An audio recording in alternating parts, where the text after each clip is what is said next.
Have you ever been romantically involved with a sociopath? ASPD diagnosed? If so, is it actually a traumatizing experience? What is it like? I am not nor have I ever been in a romantic relationship with my brother. I misread the post.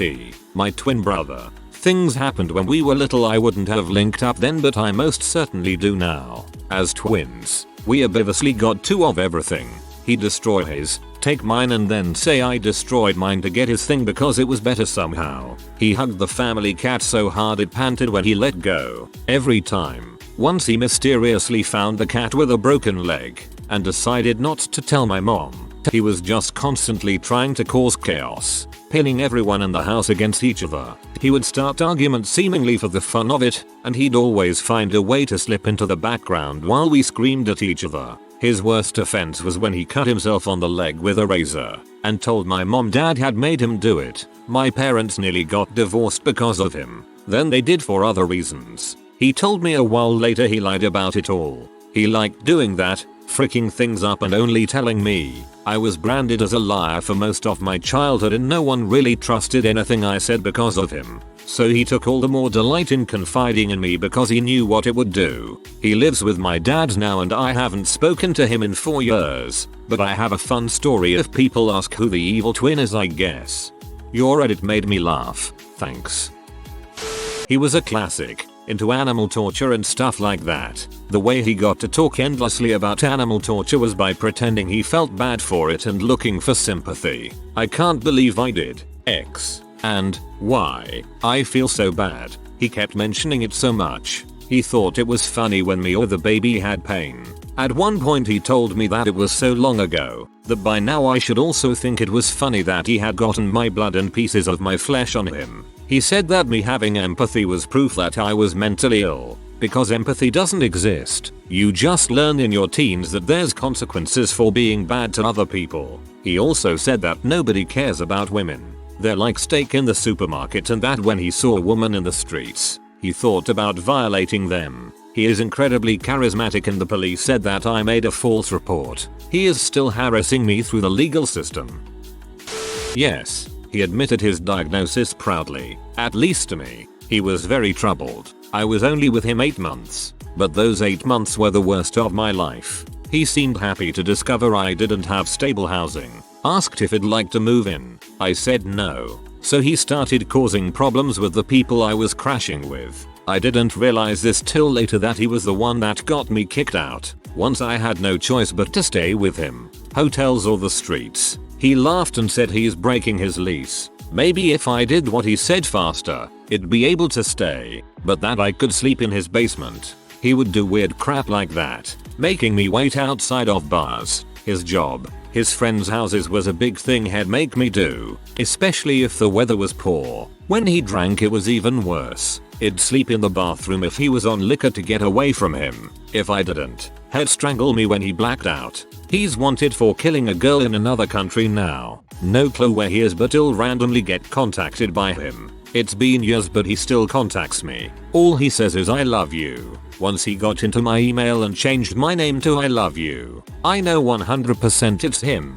I've seen and been through a lot of fricked up crap in my life. It is what it is. But that man takes the freaking cake for the most awful experience in my entire life. There are people I meet or see on TV that have the same exact look in their eyes or voice pattern as him. Despite looking nothing like him, I avoid those people like the plague or grand to turn the TV off. It's like they over-enunciate certain points of words yet have a monotone voice. The letter T especially, like they're parroting a human, not actually one. One thing he always did was watch YouTube videos and practice in the mirror on how to look happy, sad, concerned. It was insane. Everyone thought he was the greatest guy on earth. His mother tried to warn me that he'd kill me. Fricked up. Please consult a professional if you believe you or an ex-loved one etc has ASPD.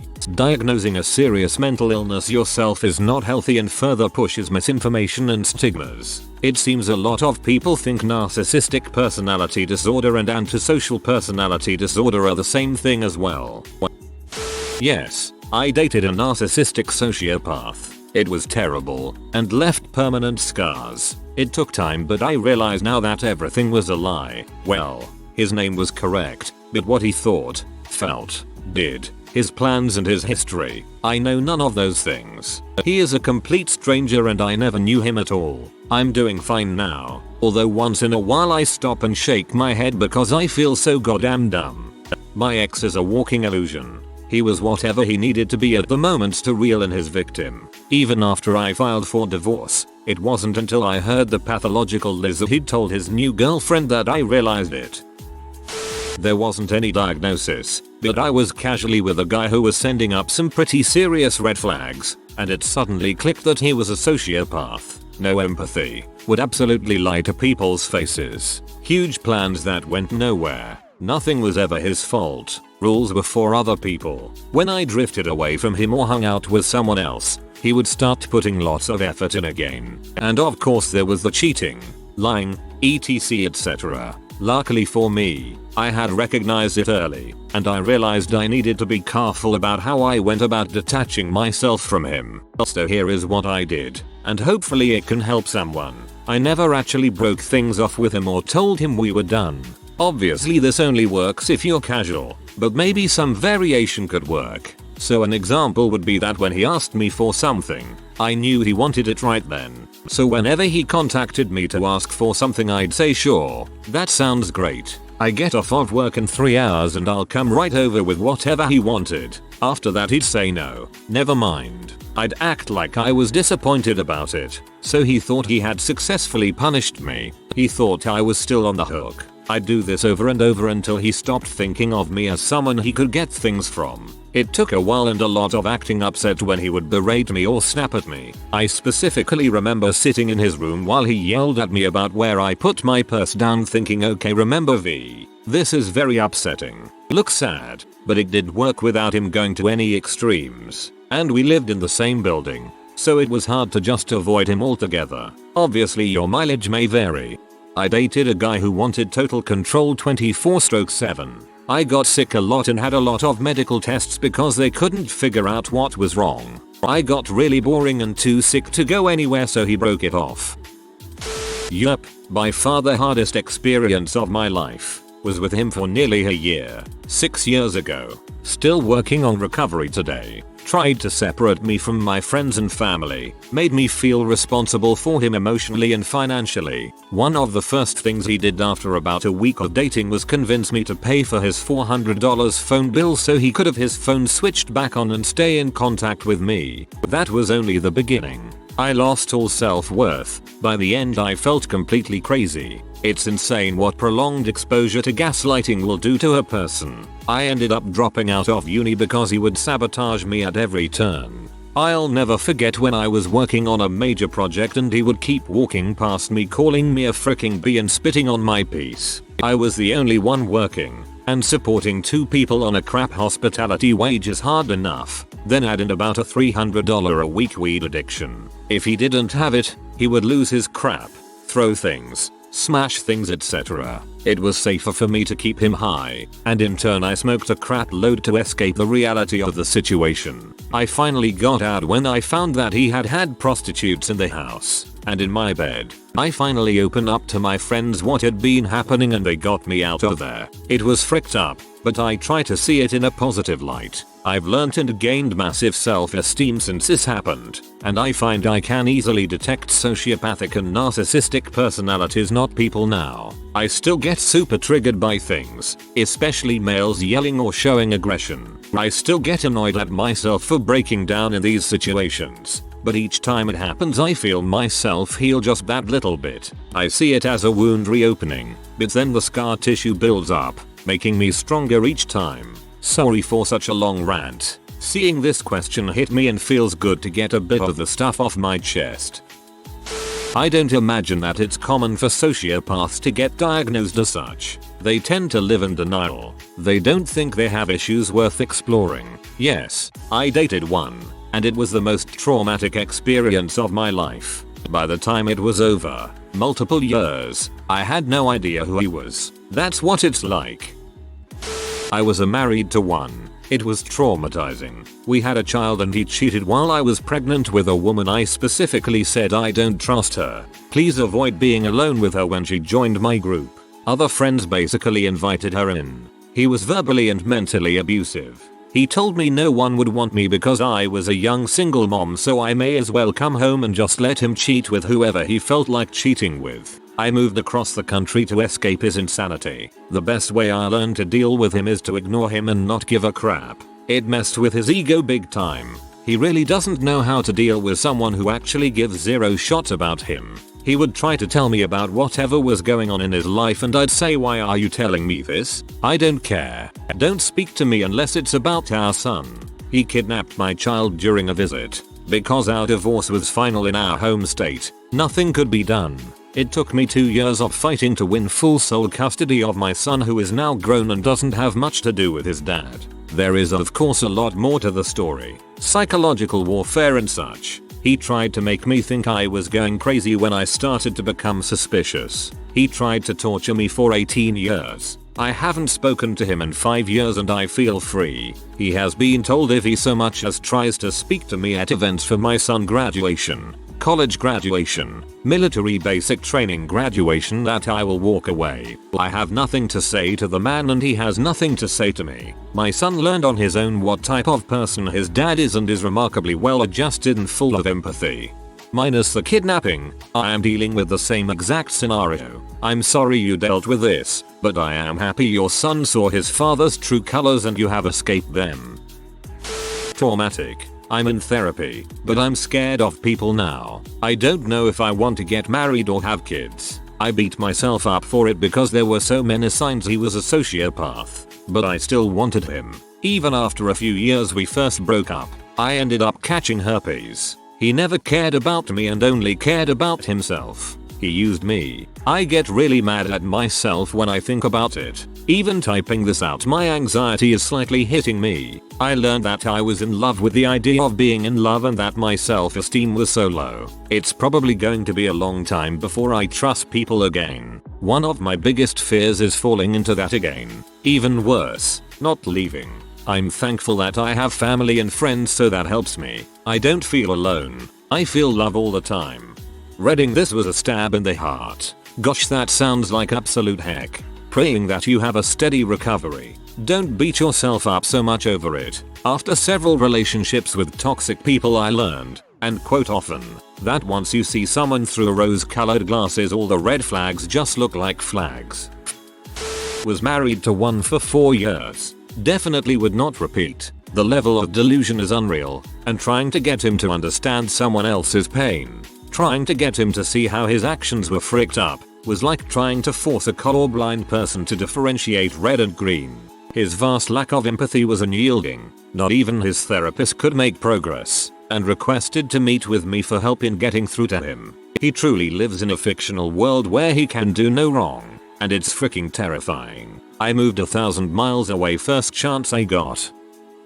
My first boyfriend told me on our first date that he was a sociopath, and I don't feel anything, but I sure know I like you, and because I was 16 and naive I completely fell for it. Q being manipulated into freaking telling him I struggled with my relationship with food and body image, only to be told I was flabby afterwards, and all the exhausting mind games. Even through all of that and more, I still utterly adored him and repressed all of my instinctual feelings that were telling me to leave, something I still feel dumb about. I honestly think I was just a toy for him to manipulate and hurt, something he made sure to tell me about after our relationship ended. The way his face would change from loving to like someone I didn't know was kind of terrifying, really. It all fricked me up pretty badly, and I still find it hard to trust people. The way his face would change from loving to like someone I didn't know was kind of terrifying, really. That's his mask slipping. I was with a man who was never diagnosed, so I can't say for certain, but even being with someone who had the potential to be was traumatizing. I also had a therapist who said he most likely had antisocial personality disorder, and I told her very little about him. He had me under his control for almost 10 years. I had no friends in college because he made me believe he was my entire world. He made me feel physically inept so that there were things I was unable to do with later partners. He told me he loved me even though it was something he could not feel because he knew it was something that would make me even more easy to manipulate. He slept with countless women when we were together and then led me to honestly believe it was my fault. If I even spoke to other men we got in a fight, he got me to let him read my journals and then was mad that he made me so depressed. I got pregnant and he asked if he was really the father. My relationship with my fiance ended because he made me believe I was still in love with him. I felt bad about myself for a long time because I let him treat me so poorly and get away with so much. But the more I read and researched, I knew it was not me. I grew as a person and worked on everything holding me down, and now he means nothing to me. I don't hate him, want him, or wish to go back in time. I feel nothing, and it is the most liberating thing I have ever experienced. I wish the best for you. I can't imagine what trauma you experienced. Hopefully you will find your soulmate who treats you as a human being. Okay, I have never been in a romantic relationship with a sociopath. I am not here to share a story per se. I was reading through the comments and most of these characteristics of a sociopath mentioned in them, I exhibit nearly all of them. When I was young, I felt to torture small insects. I don't feel empathy, and love to me isn't a feeling but a set of actions. But I haven't caused such problems as given in the comments, even though I feel kinda angry if my friend talks to anyone else, but I keep it with myself, and nowadays I don't feel angry a lot. I have also made people fight each other when I was younger. I never find myself having any sort of emotions in social gatherings. Everyone else would be like it's so fun and I never felt that kind of emotion. But I don't feel like I would commit a crime, cause I live on principles, and recently I feel like I have started developing genuine feeling and concern for others. These comments really made me see through myself, and now I have a very serious problem. I am genuinely worried if I would grow into a serious problematic individual. My friend really tries very hard to make me go to social gatherings and enjoy my life like others. I have told her a million times I display some of the common sociopathic symptoms, and she just tends to take it as a joke, and honestly most changes in me is due to her. But now I am concerned if I would harm her, cause if I ever get angry on her my mind starts making plans. Not to hurt physically but to hurt her emotionally and stuff, and I have been able to stop myself from executing that. I don't want to hurt her. So does anyone here know what I can do? All these comments are, to be honest, freaking me out. I have a bit of sanity left I guess, and I don't wanna do anything crazy. Is there any sort of diagnosis for this so that I can get treated?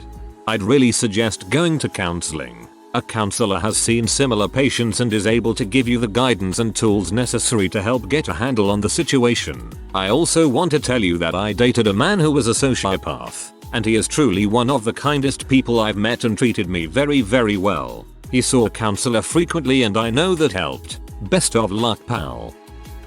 I was with a boyfriend for a year. Someone I know who is a therapist and was acting as my therapist but knew me and my ex well told me that he was a sociopath. I don't believe he was ever diagnosed, but that was good enough for me. I was 19. He was a year older than me. He has a way of talking in circles until I found myself agreeing to things I didn't agree with but not really sure what had just happened. Gave me whiplash. He gaslighted me constantly and made me feel like I was crazy. I'd end up apologizing for things I never did. The worst was when he tricked me into getting engaged to him. I'm not really sure how it happened, because the memory is kind of a blur, but at the end of the conversation he was like, "So, we are engaged now," and I was like, "Hang on, what?" I had no desire to marry him.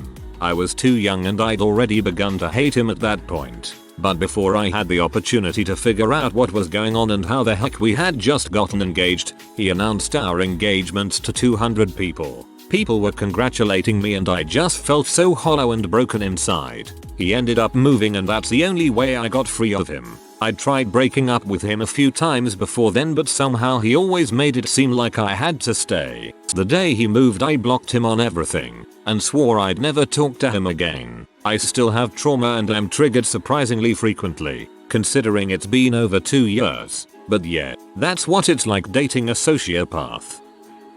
This is an interesting question, but this post should be tagged as serious so it doesn't get joke responses. I will say, I do remember a post on our relationship advice made by someone with ASPD. If I recall correctly, he pretty much said he was incapable of feeling love for his fiancée and he was just with her because his family expected him to get married. This was many months ago though, so I could be remembering it wrong. Actually, it may have been our asshole. Maybe dig around some search results of those subs and you may at least find some relevant posts to read through. I remember one from our Amethysoul, but from a father's perspective. He was asking if he would be the butthole if he told his daughter's fiance that she's a sociopath to spare the fiance. I had another ex who I truly think was asped. At one point he stated that he cannot bond with anyone. He had impulsivity. He was into brutal freaking. He was a kleptomaniac. He routinely shoplifted from thrift stores and the grocery store. He was very interested in scamming people. A notable example would be when he purchased an item at a pawn shop, took it back claiming that it was broken so that they discounted the price, and then had another friend buy it at discount. He expressed disgust towards various friends when they acted emotional. He clearly thought that he was smarter than all of his friends. At one point he said it's fun to interact with kids and figure out ways you can get them to do what you want. He was referring to getting kids to do chores, but in retrospect he was very interested in controlling and manipulating people in general. Full stop. He stated that he still hated his little brother for taking attention away from him during childhood. He was 26 and still upset over his brother being born when he was 6. He would get extremely upset when anyone disagreed with him on things like planning out camping trips or the meaning of song lyrics. He broke the rules of his probation all day, every day. When I told him that I disliked certain extreme carnal acts because they were painful, he stated but I like them, as if he really thought that should make it okay to do them. He had no respect for any of his friends and made fun of them all behind their backs. He was chronically lazy both at work and at home and couldn't be depended on by anyone. It's crazy because despite all this, he really made me feel happy and alive, and sometimes I still miss him. So I guess he had sociopathic charm too. I found this out recently about someone I dated, from their ex. The relationship was abusive. He gaslighted me all the time, put me down, called me names, loved bringing in racially charged crap into bed, revealed in it. Whenever we had any kind of a tuffle, he'd shut me out and ignore me for days until I dropped it. In fact, that's how he ended the relationship, by disappearing after 2 years. Just gone one day, never heard from him again. Presumably, it was because I hung out with a male friend. I was younger then, but it certainly did a number on me. His ex contacted me later and revealed that he had mentioned to her before that he had ASPD, though, from what I understand, they're rarely that self-aware. Anyway, turns out, he was also a white supremacist who believed in the tiered value of the races. Probably the scariest part was discovering this piece of fiction he had written a couple years ago about owning a 13-year-old girl, starving her, keeping her on a leash, just general terrifying disgusting bores. The premise was a story about a man and his dog, how he abuses and neglects the dog, but the dog still sits around to get fed. It gets quite graphic, and at the end of it, it's revealed to readers via a cop character that the emaciated dog is actually a small child. Yep, need to work on my radar. If you are new to the channel, you can subscribe. I publish new videos every day. Until then, check another video.